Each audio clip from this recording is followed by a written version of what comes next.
The drama between Blake Lively, Justin Baldoni, and the New York Times has taken a shocking turn, and the fallout is bigger than anyone expected. What started as behind-the-scenes tensions on the set of It Ends With Us has exploded into a high-stakes legal showdown, one that could have major consequences for the entertainment industry and journalism itself.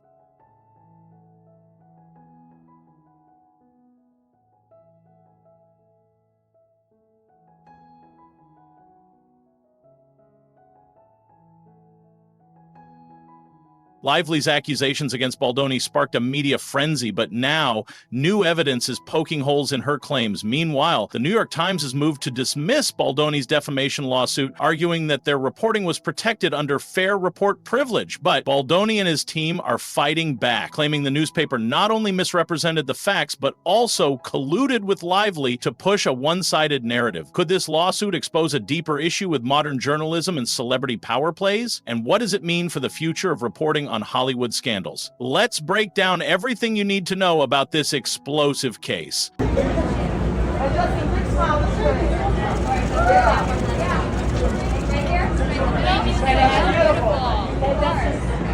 this way? That's beautiful. Every smile. Can you say that front, Andrea? Gorgeous. Justin, this way, sir.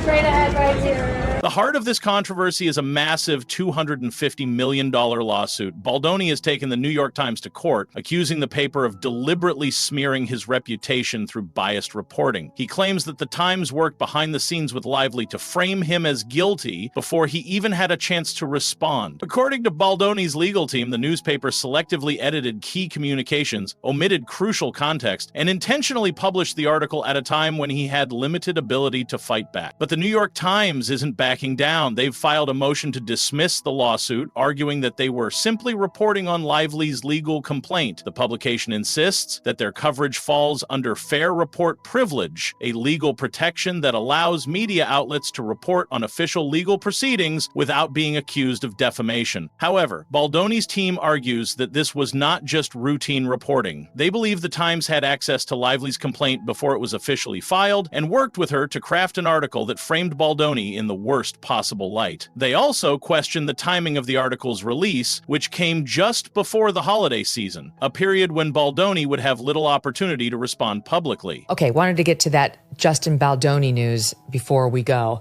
As you know, we had Brian Friedman, his lawyer, on the show, also my own personal attorney, to talk about Justin's defense, and this thing is getting even more bizarre.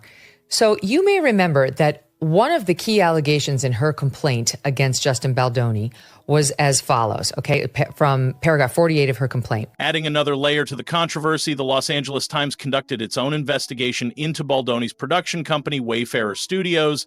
Their findings did not align with the narrative pushed by the New York Times. Employees interviewed by the Los Angeles Times did not corroborate claims of harassment or misconduct. In fact, the worst accusation against Baldoni was that he created a culture of toxic positivity, hardly the damning indictment that Lively's allegations suggested. This raises an important question. Was the New York Times more interested in sensationalism than the truth? If the allegations were as serious as reported, why did another major publication find little to support them? I started realizing slowly that really to integrate business with faith made a lot more sense, and that I could do a lot more good in the world. As I've come to realize a little bit more about faith, I realized that faith should be best used in every aspect of your life. And so to me, my faith starts when I wake up in the morning and ends when I go to sleep at night. Everything I try to do is to leave the world a better place. Another controversial aspect of this case is the claim that Baldoni and his business partner Steve Sarowitz spoke too frequently about their faith in the workplace. Some employees reportedly felt uncomfortable, but there is no evidence that Baldoni or Sarowitz coerced anyone or discriminated against them based on religion. Critics argue that this accusation is weak and seems more like an attempt to paint Baldoni in a negative light, rather than a legitimate workplace concern. Baldoni's team has also pushed back against Lively's specific claims. claims, they insist that every major accusation she made has been disproven. Lively initially alleged that Baldoni engaged in unwanted physical contact and made inappropriate comments about his sex life. However, new evidence suggests that she herself requested a sexier portrayal of her character and actively rejected an intimacy expert on set, contradicting the idea that she felt uncomfortable with the production's direction. One of the most dramatic accusations in this case involved a supposed invasion of privacy. Lively claimed that Baldoni entered her trailer while she was breastfeeding, an action she described as deeply intrusive, but Baldoni's team has presented evidence that she had actually given him permission to enter. Another shocking claim from Lively was that Baldoni showed her a naked video. This too has been debunked. The video in question was not what she described. It was a completely harmless image of Baldoni's wife after giving birth. This revelation has severely damaged the credibility of Lively's allegations, making it appear that she either exaggerated or misrepresented. Baldoni's legal team is determined to hold the New York Times accountable. They want to expose how the newspaper handled Lively's complaint and whether it actively collaborated with her to shape the narrative. If Baldoni can prove that the Times acted unethically, it could lead to a major reckoning for the media giant. The lawsuit has the potential to force the Times to defend its journalistic practices in court, something that could impact how major outlets cover Hollywood scandals moving forward.